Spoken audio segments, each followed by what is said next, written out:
Hello and welcome dear students और मैं Arvind geography verse YouTube channel. बच्चों, आज हम पढ़ेंगे वेस्ट मैनेजमेंट और ये सबसे खास टॉपिक है ज्योग्राफी पॉइंट ऑफ व्यू से।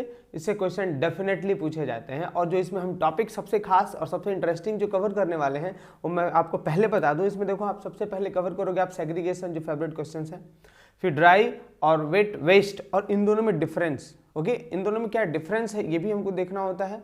इसके बाद आप देखो बायोडिग्रेडेबल एंड नॉन बायोडिग्रेडेबल, ये इनमें हमको डिफरेंस पढ़ लेना है। ओके ना, open dumping, land filling sites, ये दोनों का डिफरेंस पढ़ेंगे हम इस टॉपिक में आज के सेशन में। और कंपोस्टिंग के जो टाइप्स होते हैं, इंडोर और बेंगलुरु मेथड्स, मतलब जिस प्रकार से हम कंपोस्ट तैयार करते हैं उन दोनों तरीकों को भी हम पढ़ेंगे। और लास्ट का आपका जो सेशन हो गया वो हो गया आपका 3R। अब यहाँ से क्वेश्चन आपका बाहर हो ही नहीं सकता है, ये बिल्कुल खास और सबसे इंपॉर्टेंट बात मैं बता रहा हूँ। तो आपको इसमें सबसे जो इम्पोर्टेंट सेशन आज का होने वाला है। और बहरहाल हम आगे बढ़ रहे हैं अपने अगले सबसे खास टॉपिक के साथ। ठीक है, आप देखो, जैसे देखो आप फर्स्ट स्टार्ट कर रहे हैं। सेग्रीगेशन का मतलब होता है dividing the waste into different categories like dry and waste. यानी यहाँ पे जो वेस्ट है ना, आपके पास मान लो कोई वेस्ट हो गया पूरा, अब इस वेस्ट को आप दो पार्ट में डिवाइड कर देते हो, ड्राई वेस्ट और वेट वेस्ट। तो इस अलग, अब इसको क्यों आप अलग ने इसको डिवाइड कर दिया, ताकि आप वेस्ट को अलग कर सकें। इस अलग करने वाले प्रोसेस को ही हम सेग्रीगेशन बोलते हैं। ओके, ये सेग्रीगेशन वर्ड का मतलब होता है ना सेपरेशन। इस शब्द का मतलब क्या होगा, देखें आप, सेपरेशन। ये याद रखें, ये आपने बायो में भी पढ़ा होगा, law of segregation, Mendel's law. वहां से अगर आप इसको कोरिलेट करना चाहे तो कर सकते हो। सेग्रीगेशन का मतलब होता है सेपरेशन, यानी टोटल वेस्ट है, आप उसको सेपरेट करेंगे किसके बेसिस पे, बायोडिग्रेडेबल, नॉन बायोडिग्रेडेबल और ड्राई वेस्ट और वेट वेस्ट के बेसिस पे, ताकि अब उसको आप अलग अलग ट्रीट कर सको। ठीक है, इसलिए सेग्रीगेशन वेस्ट का सबसे इंपॉर्टेंट है और सबसे खास है। So basically waste are categorized into dry and wet waste और biodegradable and non biodegradable waste. अब ये अगला जो शब्द आया दो ठो, ड्राई वेस्ट और वेट वेस्ट, क्या है इसको हम ध्यान से देखेंगे। ये देखो क्वेश्चन होगा एग्जाम में, ड्राई वेट और बायोडिग्रेडेबल नॉन बायोडिग्रेडेबल, यहाँ से क्वेश्चन कंपलसरी 100% श्योर होता है। आप क्वेश्चन पेपर उठा के देखो, ठीक है ना। चलो देखो स्टार्ट करते हैं। First dry waste. अब देखो इसमें क्या है, the waste that do not decay, बस यही आपको वर्ड ही लिखना है, यानी वो वेस्ट जो सड़ता ही नहीं है, एंड इज नॉन बायोडिग्रेडेबल, और इसको कोई लिविंग ऑर्गेनिज्म भी नहीं सड़ा सकता है। अगर आप बात करोगे कि नॉन बायोडिग्रेडेबल का मतलब क्या है, नॉन बायोडिग्रेडेबल का मतलब, बायो का मतलब क्या हो गया, लाइफ, यानी किसी लिविंग ऑर्गेनिज्म से ये क्या होगा, नहीं सड़ेगा। That do not decay and is non biodegradable is dry waste. Full marks मिलेंगे, एग्जाम्पल लिखेंगे दो ठो। वेट वेस्ट की बात करें तो waste that are organic in nature. Organic शब्द का मतलब हो गया क्या, this is derived from living substance, यानी चाहे ये प्लांट का प्रोडक्ट होगा चाहे एनिमल का प्रोडक्ट होगा, तो आप इसको क्या बोलोगे, organic, that are organic in nature and is biodegradable, यानी ये बायोडिग्रेडेबल है, जैसे इसको कोई ना कोई लिविंग ऑर्गेनिज्म सड़ा सकता है, that is called wet waste. तो ये यहाँ तक आपको लिखना होगा, waste that is organic in nature and is biodegradable is called wet waste. ये आपको डेफिनेशन इतना याद रखना होगा। देखें, it is generally decompose by a living organisms. Examples देख लेते हैं। किचन वेस्ट, किचन के अंदर से जितना वेस्ट निकल रहा है। Homes, peels of steel foods, peels छिलका वगैरह हो गया, या स्टील फूड बासी खाना। रोटन फ्रूट, सड़े हुए फल हो गए या सब्जियां हो गए, ये सब किसके अंदर कंसीडर किए जाएंगे, वेट वेस्ट के अंदर। देखो ड्राई और वेट का सेंस भी सही है ना। ड्राई का मतलब बिल्कुल सूखा हो गया, जैसे लकड़ी वगैरह हो गया, तो सूखा सूखा है। और वही अगर सब्जी की बात करें, भोजन की बात, फूड की बात करें, वेजिटेबल्स की बात करें, तो they are having more water content, so they are to be consider to be the wet waste. हाँ, इनकी प्रॉपर्टी है नॉन बायोडिग्रेडेबल और बायोडिग्रेडेबल। तो आपको ये डिफिनेशन रट लेना है और इसके एग्जाम्पल्स आपको याद ही रखने होंगे। ठीक है, अब आगे बढ़ रहे हैं अगले टॉपिक की तरफ। नेक्स्ट है अपना biodegradable waste and non biodegradable waste. ये बिल्कुल ही खास है। देखो वेस्ट, इसमें देखो आप, biodegradable waste are the waste produced by plants and animals, यानी ये कहाँ से पैदा होता है, प्लांट्स या एनिमल से। Kitchen, paper, green waste etcetera, ये कुल मिला के बायोडिग्रेडेबल वेस्ट वो है that can be broken within a reasonable amount of time, यानी ये कुछ समय लगेगा लेकिन इसको ये लिविंग ऑर्गेनिजम्स ना इसको डिग्रेड कर देंगे, छोटे छोटे टुकड़ों में तोड़ देंगे, इसको बर्बाद कर देंगे, ख़त्म कर देंगे और मिट्टी में बदल देंगे। ठीक है, इसको आप क्या बोलते हो? बायोडिग्रेडेबल। फॉर एग्जाम्पल्स एक्टिविटीज इसमें किसको होगी? फंगी और बैक्टीरिया की एक्टिविटीज के थ्रू ये किस में डिग्रेड हो जाएंगे? पूरी तरह ये इन्वायरमेंट में डिग्रेड हो जाएंगे। तो आप इसको क्या कंसीडर बोलोगे?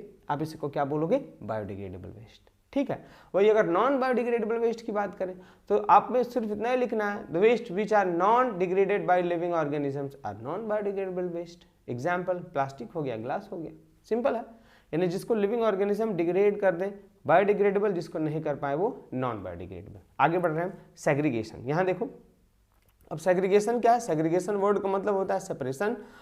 और ये जरूरी क्यों है? Waste should be separated separately, अलग करना चाहिए इसको। क्यों? Into biodegradable and non biodegradable so that they can be treated separately. अब देखो बायोडिग्रेडेबल है तो आप इसका मैन्योर बना लोगे, ठीक है ना, लेकिन अगर नॉन बायोडिग्रेडेबल है वो सड़ेगा ही नहीं तो आप इसको रिसाइकलिंग कर सकते हैं। क्या कर सकते हैं हम? रिसाइकलिंग, और इससे फिर कोई दूसरा प्रोडक्ट बना सकते हैं। जैसे पेपर का रिसाइकलिंग करके भी बनाया जा सकता है, प्लास्टिक का भी रिसाइकलिंग किया जा सकता है। Biodegradable waste can be use for making useful products like. अब बायोडिग्रेडेबल वेस्ट से आप क्या बना सकते हो? मैन्योर्स, खाद बना सकते हैं, कंपोस्ट बना सकते हैं और गोबर गैस। इसका हम इस्तेमाल एग्रीकल्चर में करते हैं। Whereas non-biodegradable waste can be used for recycling into other useful product। लेकिन अगर वही हम बात कर लें, अगर नॉन बायोडिग्रेडेबल वेस्ट है तो उसका हम इस्तेमाल करेंगे ताकि कोई दूसरा रिसाइकिल करके हम प्रोडक्ट बना लें। ठीक है, तो आई होप यहाँ तक पॉइंट्स आपको समझ में आए होंगे। नेक्स्ट वही हम बात करें व्हाट इज डंपिंग। देखो डंपिंग से क्वेश्चन भी पूछता है और ये आपको पता भी होना चाहिए कि बेसिकली डंपिंग क्या है। ठीक है ना, डंपिंग का मतलब सिंपल है, अगर आप सादा लैंग्वेज में समझो तो जमीन हो गया ना, जमीन के ऊपर ले जाके अगर आपने कचरा फेंक दिया उसी को हम डंपिंग बोलते हैं। अब देखो, या तो जमीन के ऊपर आप नॉर्मली फेंक देते हो, चले आते हो, देखोगे ना रोड के किनारे बहुत सारा कचरा फेंका होता है, दैट इज ओपन डंपिंग। और अगर उसको हम थोड़ा साइंटिफिक तरीके से फेंकें तो हम उसको गड्ढा करके जमीन के अंदर कचरा फेंक के उसको फिर मिट्टी से दबा सकते हैं, दैट इज लैंड फिलिंग। तो यहाँ पे डंपिंग दो प्रकार का है, हमने देखा यहाँ पे, अभी देख लो आप, first A is open dumping और दूसरा कौन सा हो गया? Land filling. ठीक है, अब ओपन डंपिंग और लैंड फिलिंग क्या है, दोनों का डिफरेंस देख लेते हैं और थोड़ा सा इसके अंदर जाएंगे ताकि हमको डिटेल में समझ में आ जाए। In open dumping waste material are dumped in open low land far away from the cities. ठीक है ना, यानी शहरों से दूर। देखोगे आप रोड के किनारे जा रहे हो तो बहुत सारा कचरा डंप किया होता है, उसको आप ओपन डंपिंग बोलते हैं। उसके अंदर से बहुत सारा स्मेल आ रहा होता है, फाउल स्मेल, वहाँ उसमें आग लगा देते हैं, वो जलता भी है, इट कॉजेज एयर पोल्यूशन। मतलब ये बहुत बेकार टाइप का प्रैक्टिस है जो हो रहा है open dumping.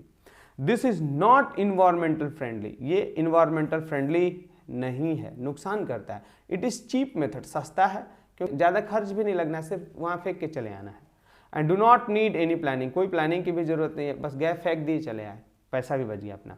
Now what are its various demerits, इससे नुकसान क्या है? देखो क्वेश्चन होगा व्हाट इज ओपन डंपिंग, तो आप बस जो मैंने रेड मार्क से लिखा है, यहाँ मैंने रेड हाईलाइट कर दिया है।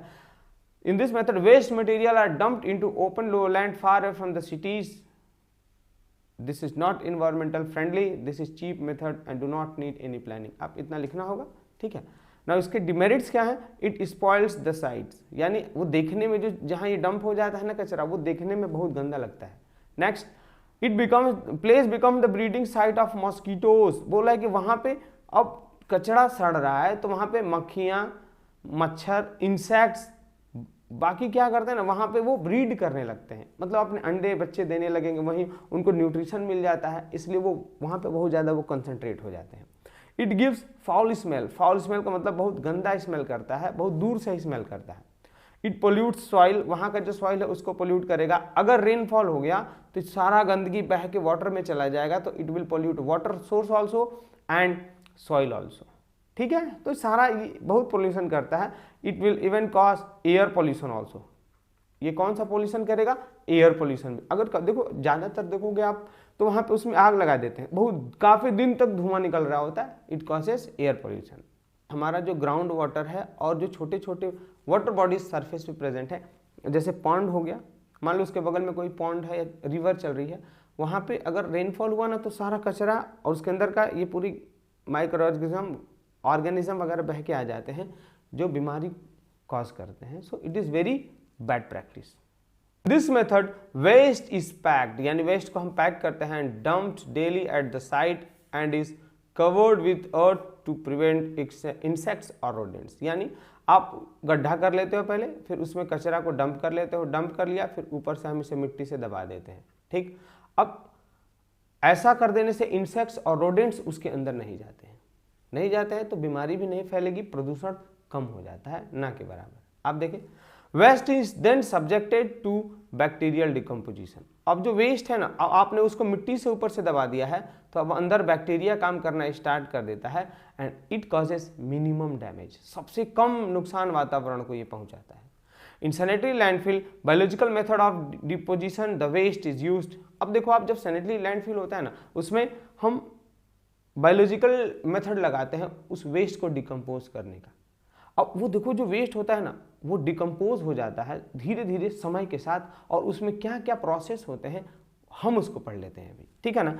देखें, इन शॉर्ट हम पढ़ेंगे, बहुत ज़्यादा डिटेल नहीं, जितना एग्जाम में पूछता है वही पढ़ेंगे। It undergoes 5 process. बोला है कि अगर आपने ये वेस्ट हो गया, ठीक है, अगर ये मान लो गड्ढा आपने कर दिया है और यहाँ आपने वेस्ट डंप कर दिया, और ऊपर से आपने इसको मिट्टी से दबा दिया, अब इसके अंदर क्या बायोलॉजिकल रिएक्शन चल रहे हैं, ये वेस्ट कैसे सड़ेगा, इसके बारे में हम पढ़ेंगे।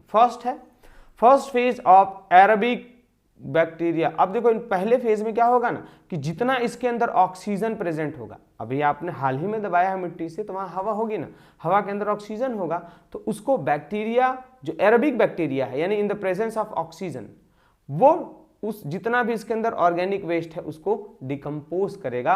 ये इसको क्या करेगा, सड़ाएगा, डिग्रेड करेगा, ठीक ना। अब यहां से मान लो आपका जो वेस्ट है वो डिग्रेड हो रहा है, यहाँ पे जो वेस्ट प्रेजेंट है वो क्या हो रहा है आपका, अब डिग्रेड होना स्टार्ट हो गया। यहाँ पे जितना अवेलेबल ऑक्सीजन है उन सबको यूज करेगा ये बैक्टीरिया, और तब तक एरोबिक बैक्टीरिया काम करेगा जब तक वहां का पूरा ऑक्सीजन खत्म ना हो जाए। अब सपोज करो ऑक्सीजन खत्म हो गया, क्योंकि ऊपर से मिट्टी आपने डाल दिया है तो ऑक्सीजन का सप्लाई बना नहीं रहेगा, एटमॉस्फेयर से कट हो जाता है। पहला फेज हो गया। अब देख लेते हैं हम सेकेंड फेज क्या है। In second phase anaerobic condition gets established, यानी अब दूसरे फेज में अब यहाँ एनारोबिक बैक्टीरिया आ जाते हैं, और इनकी वजह से, एनारोबिक बैक्टीरिया की वजह से कार्बन डाइऑक्साइड और हाइड्रोजन गैस बाहर निकलने लगता है। कौन सा गैस, कार्बन डाइऑक्साइड और हाइड्रोजन, ये बाहर निकलने लगता है।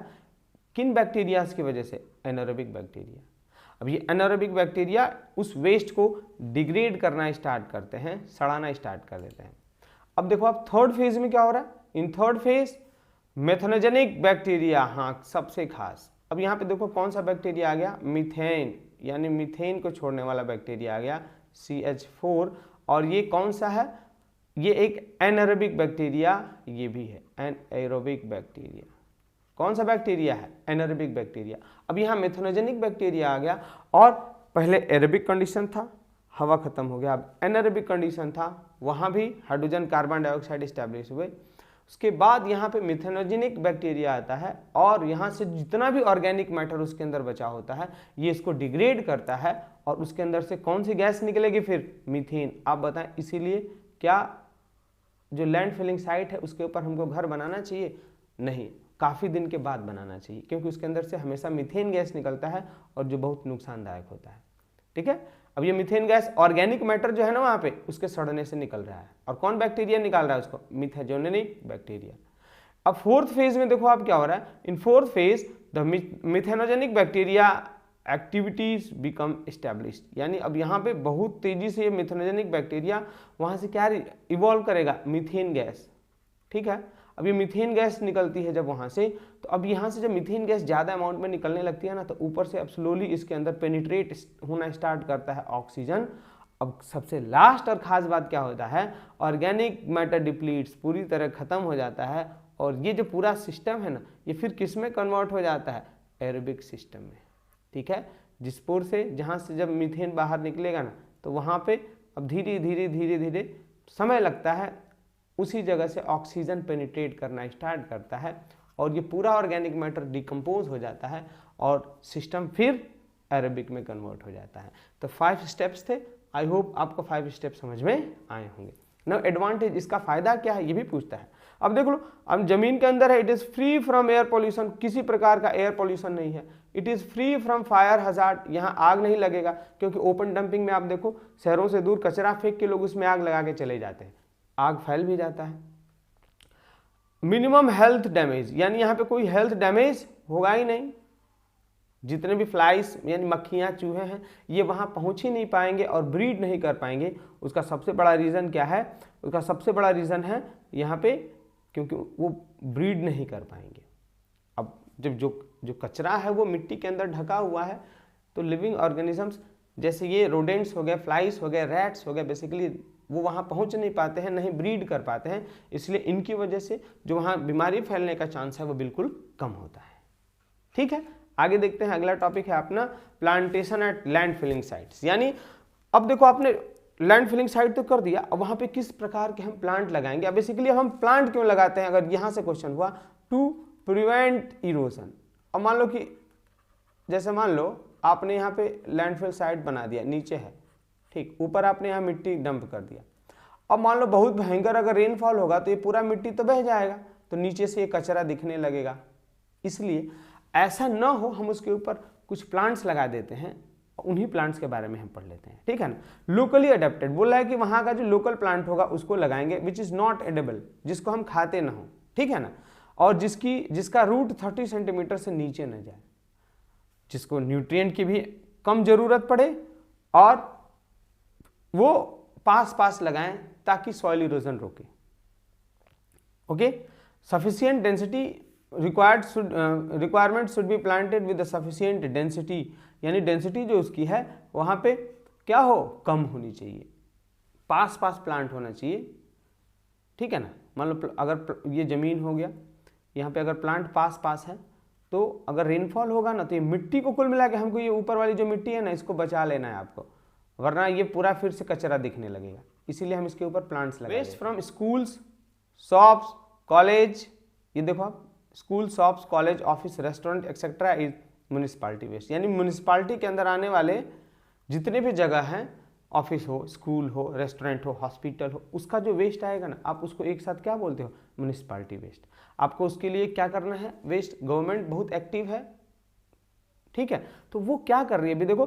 फर्स्ट, इसको आप कैसे मैनेज कर रहे हो, collection of municipal solid waste, यानी जो वहाँ का जो सॉलिड वेस्ट है, जैसे स्कूलों का, ऑफिस का, दुकानों का, रेस्टोरेंट्स का जो सॉलिड वेस्ट है, वहाँ पे गवर्नमेंट ने अरेंजमेंट किया हुआ है। लोग जो सफाई कर्मी विभाग के हैं वो वहाँ जाते हैं और वहाँ से कचरा उठा के लेके आते हैं। लेकिन हाँ, खास बात, वो ड्राई वेस्ट अलग रखते हैं और वेट वेस्ट अलग रखते हैं, उनको पहले से ही ज्ञान होता है। प्लस जो बीन्स वो कैरी करते हैं ना, बहुत बड़े बड़े डस्टबिन, उनका कलर अलग अलग होता है, उसके बेसिस पे वो सेपरेट करके कचरे को ले आते हैं। ठीक है ना। नेक्स्ट, वेस्ट, इसमें it should be collected, the hotels should be collected, यानी जितना भी वेस्ट हो रहा है चाहे वो कहीं से भी हो, waste from slums, slum area हो, होटल्स हो, हॉस्पिटल्स हो, कहीं से भी हो ना, या हॉर्टिकल्चर हो, हॉर्टिकल्चर का मतलब बाग बगीचा हो, कहीं भी हो, आपको अलग अलग जो डिफरेंट जगह है उसका वेस्ट अलग अलग कलेक्ट करना है। घर में नॉर्मल जो कचरा बन रहा है वो उसको आप मैन्योर बनाने में इस्तेमाल कर सकते हो, लेकिन ये जो बॉडी पार्ट्स है, केमिकल्स है, दवाएं हैं, उनका क्या करोगे आप। तो हर वेस्ट को अलग अलग कलेक्ट किया जाता है ताकि उसको अलग अलग ट्रीट किया जा सके। आगे देखें, it should be kept free from stray animals. Stray animals मतलब जो जानवर घूमते हैं ना, जैसे काउस, बफेलोस रोड पे घूम रहे हैं, उनको स्ट्रे, कुत्ते भी होते हैं, डॉग्स होते हैं, तो उनसे उनको दूर रखना चाहिए। इसके लिए म्यूनिसिपालिटी ने अब अरेंजमेंट कर दिया है, बहुत बड़ा बड़ा देखोगे आप, टैंक टाइप का आता है, ये ढका हुआ होता है, यहाँ से आप वेस्ट डालोगे इसमें भरता है। तो ये इसीलिए अरेंजमेंट किया है, बहुत बड़े बड़े कंटेनर्स होते हैं ताकि स्ट्रे एनिमल्स इसको न पकड़ पाए। Okay, storage of municipality waste, आप म्यूनिसिपालिटी वेस्ट को ऐसे स्टोर करें। अब देखो जनसंख्या के हिसाब से होना चाहिए स्टोरेज। मान लो जनसंख्या बहुत ज़्यादा है, छोटा सा एक ठो ले गए आप, वहाँ पे कंटेनर रख दिए तो बर्बाद हो जाएगा ना, ज़्यादा वेस्ट तो नीचे गिर जाएगा। तो जनसंख्या के हिसाब से हमको करना चाहिए और इसको ऐसे हमको डिज़ाइन करना चाहिए जो उसका कंटेनर है, ताकि उसका एक्सपोजर मिनिमम हो। ठीक है। Bin should be easy to handle and manual handling should be avoided. यानी इंसान चाहे वो कोई भी हो, वो अलग बात है उसको गवर्नमेंट पैसा मिल रहा है, लेकिन वो उसको भी घिन आएगा, वो उसको हैंडल नहीं करना चाहिए चाहेगा। तो म्यूनिसिपालिटी वेस्ट में होता क्या है, basically manual handling should be avoided. इंसानों का उसमें जो हैंडलिंग है ना उसको अवॉइड करना चाहिए, मशीन्स का यूज़ करना चाहिए। विदेशों में होता है। Now transportation of municipal solid waste, जो सॉलिड वेस्ट है ना उसको भी व्हीकल्स का इस्तेमाल करके वहाँ से हटा लिया जाता है और मिनिमम एक्सपोजर दिया जाता है। एक्सपोजर का मतलब ज़्यादा खुला नहीं होना चाहिए, उसको ढका होना चाहिए। कम्युनिटी पार्टिसिपेशन, कम्युनिटी पार्टिसिपेशन का मतलब हम और आप क्या कर रहे हैं, ये सबसे इम्पोर्टेंट है। हम क्या कर रहे हैं, आप उसमें भाग ले रहे हैं या नहीं, या सिर्फ हम पढ़ा रहे हैं, आप पढ़ रहे हो और जितना रैपर चॉकलेट का हो, कुरकुरे हो, आप जहाँ खाते हो वहीं फेंकते हो, then you are also not a good Indian citizen. आपको पढ़ना है तो अपने जीवन में उतारना है। अगर ये जिस दिन आपने करना सीख लिया, आप सोच लेना you are doing best for yourself and for your nation both. Okay, तो पढ़ना अलग चीज़ है, उसको अपने जीवन में उतारना सबसे खास है। अगला टॉपिक है composting. Composting of waste is an anaerobic process. ये सबसे खास बात है। अरे सॉरी, एरोबिक प्रोसेस। एरोबिक का मतलब होता है ना in the presence of air, यानी हवा के प्रेजेंस में जो ऑर्गेनिक मैटर है वो सड़ेगा, वही एरोबिक कंपोस्टिंग वही होता है। Organic waste undergoes decomposition in such a way that bacteria and other microorganisms break them and produce a safe, clean, soil-like material called compost। यानी कंपोस्ट बनता है, ये बिल्कुल साफ और सॉइल की तरह मटेरियल होता है। इसको हम ऑर्गेनिक सब्सटेंस से, जो बैक्टीरिया हो गए, फंगस हो गए, यहाँ तक कि अर्थवर्म वगैरह का यूज़ करके हम क्या बनाते हैं, जो मैन्योर बना रहे हैं, कंपोस्ट बना रहे हैं in the presence of air, इसी को आप क्या बोलते हो, कंपोस्टिंग बोलते हो। तो ये प्रोसेस आपको याद होना चाहिए। आप देख लो यहाँ पे, देखो ये डायग्राम में हमने दिखाया आपको, देखो यहाँ पे ऑर्गेनिक मैटर है, ये सड़ेगा, इसमें देख लो यहाँ अर्थवर्म है और ये थोड़ा थोड़ा थोड़ा सॉइल के अंदर दिख रहा है। So this is also depicting the process of composting. Now अब कंपोस्टिंग दो प्रकार से बनाया, कंपोस्ट दो प्रकार से बनाया जाता है जिसको देखा जाए हमारे इंडिया में। इसमें से पहला है इंडोर मेथड। आप देखो इंडोर मेथड में क्या करते हैं, here in this method layers of vegetable waste and night soils are alternated in hollow hole dug in the ground, mixed in turn regularly for 3 to 4 months। ये देखो यहाँ पे क्या करते हैं ना, कि यहाँ पे ऐसा अरेंजमेंट किया जाता है कि यहाँ पे सपोज करो पूरा हमने ऑर्गेनिक वेस्ट रख दिया। अब ऑर्गेनिक वेस्ट में इंडोर मेथड में क्या करते हैं ना, आप देखो कि 3 to 4 मंथ्स के बाद जितना भी वेस्ट है ना, उसको नीचे का वेस्ट ऊपर कर देते हैं, ऊपर का वेस्ट नीचे कर देते हैं, मतलब उसमें हम हवा मिला देते हैं। और हवा मिला देने से जो कंपोस्टिंग की प्रक्रिया है वो बहुत ही तेज हो जाती है। कारण क्या है, एयर मिल गया तो उसके अंदर डीप माइक्रो ऑर्गेनिज्म चले जाएंगे और वो बहुत तेज छड़ा देते हैं। तो इस प्रकार से जो खाद बनता है वो जल्दी भी बनता है और अच्छा भी बनता है। ये कौन सा मेथड है, इंडोर मेथड। ओके, अब आगे देखें अगला कौन सा है इसमें, बेंगलुरु मेथड। अब यहां देख लो आप, जो बेंगलुरु मेथड है इसमें क्या है, ये शहरों में किया जाता है। Basically waste material is placed in layers in 1 meter deep, mixture is not turn around. बोला है कि यहाँ पे जो कचरा होता है ना, आप उस कचरे को बस जमीन हो गया ना सपोज करोगे तो इस पे ले जाके डंप कर देते हैं। डंप कर दिया आपने, ये ऑर्गेनिक वेस्ट है और ये धीरे धीरे खुद से सड़ रहा होता है और सड़ के क्या बना लेगा, आपका मैन्योर बनाएगा। आप इसे क्या बोलोगे, बेंगलुरु मेथड।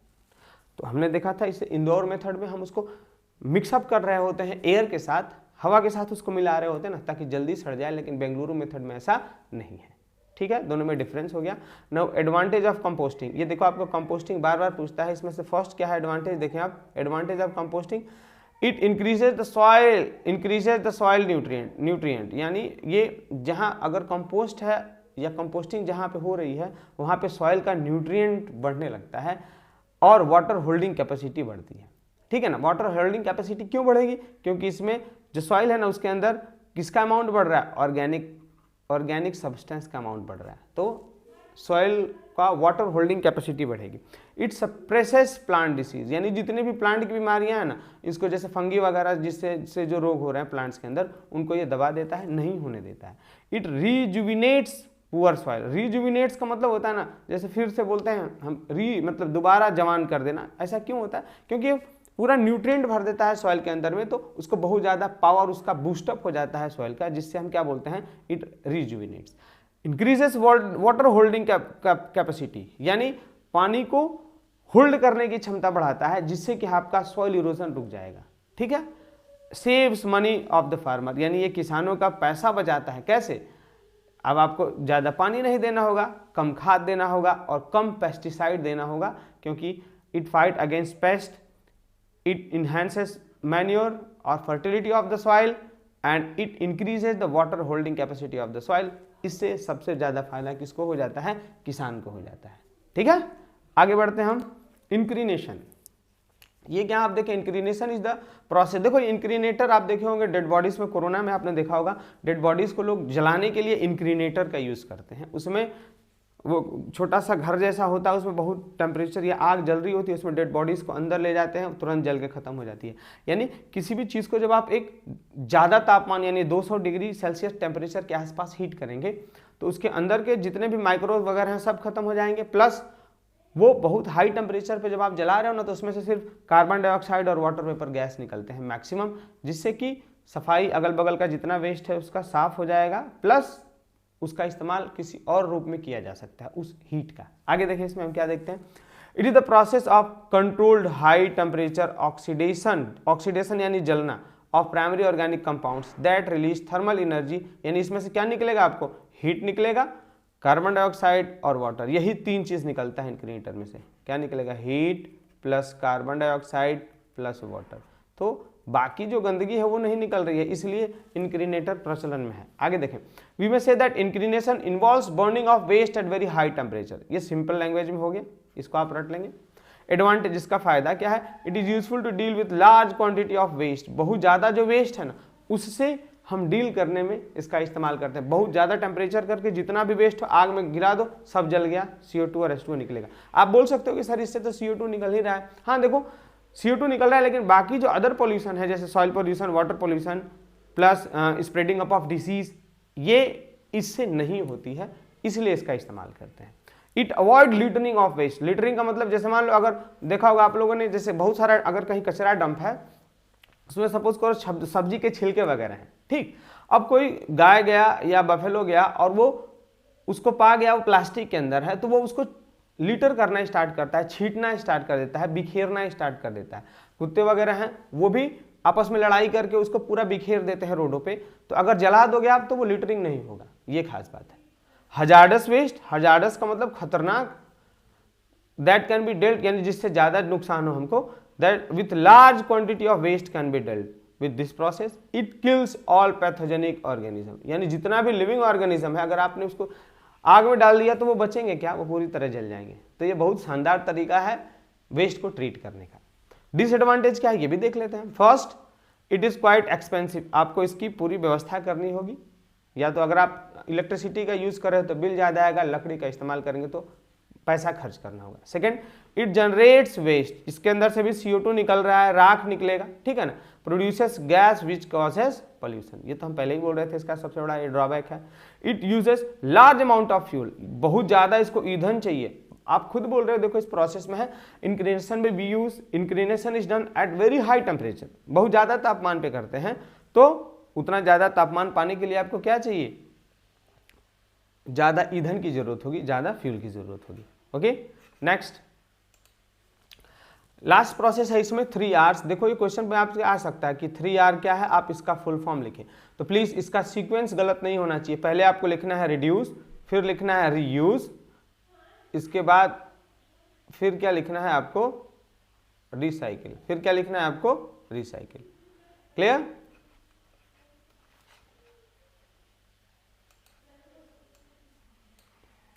पहले आपको लिख लेना है,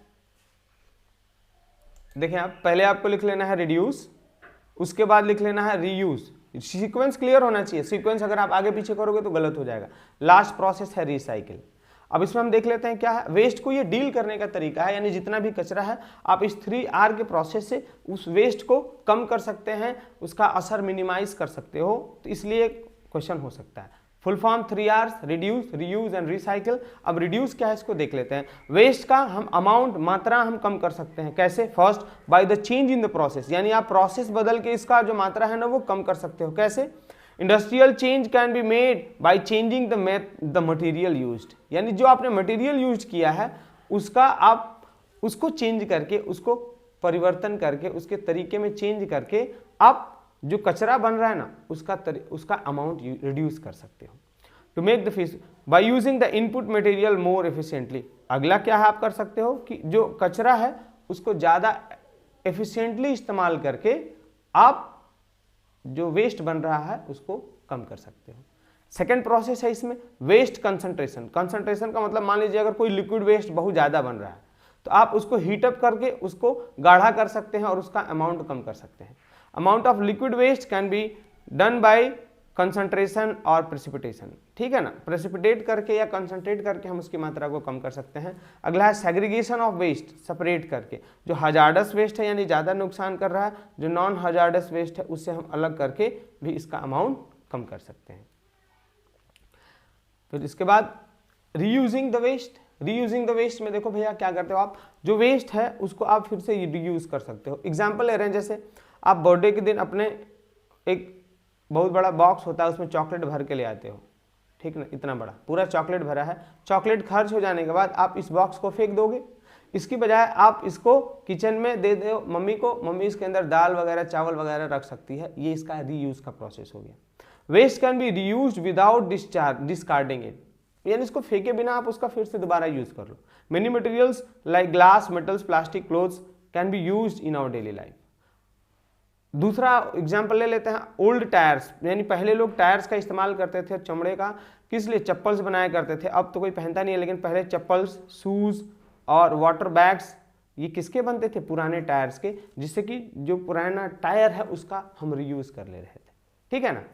अब एक तो और एग्जाम्पल है रॉक गार्डन, देखें आप, रॉक गार्डन क्रिएटेड बाय नेक चंद इन चंडीगढ़, ये एक और इसका एग्जाम्पल है। इन्होंने क्या किया है, ये ओल्ड मटेरियल्स का यूज करके क्रिएटिवली बहुत ही अच्छा he created beautiful home decors decorating gardens with discarded materials. तो इनकी ये क्रिएटिविटी थी, इन्होंने कचरे का यूज करके सजाने वाला जो मटेरियल है उसको बनाया ताकि वो देखने में अच्छा लग रहा है। तो ये इनका खुद का क्रिएटिविटी है। Solid waste that can be used are first, आप किन किन सॉलिड वेस्ट का यूज कर सकते हो? देखो फ्लाई ऐश, फ्लावर जो पावर प्लांट है इसमें से जो राख निकलता है ना जो उड़ता है, उसका काजल और शू पॉलिश बनाने में इस्तेमाल कर सकते हैं।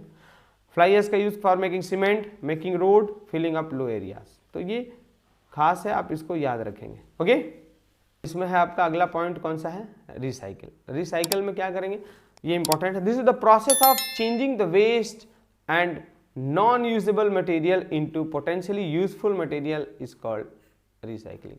प्रोसेस ऑफ चेंजिंग यानी वो प्रोसेस जिसमें आप वेस्ट या नॉन यूजेबल मटेरियल को किसी यूजफुल मटेरियल में बदल ले रहे हैं, वही क्या है? रिसाइकिल है। जैसे एग्जांपल है, जैसे प्लास्टिक हो गया, प्लास्टिक को आप गर्म करके फिर से प्लास्टिक की कुर्सियां बना सकते हो, पेन बना सकते हो।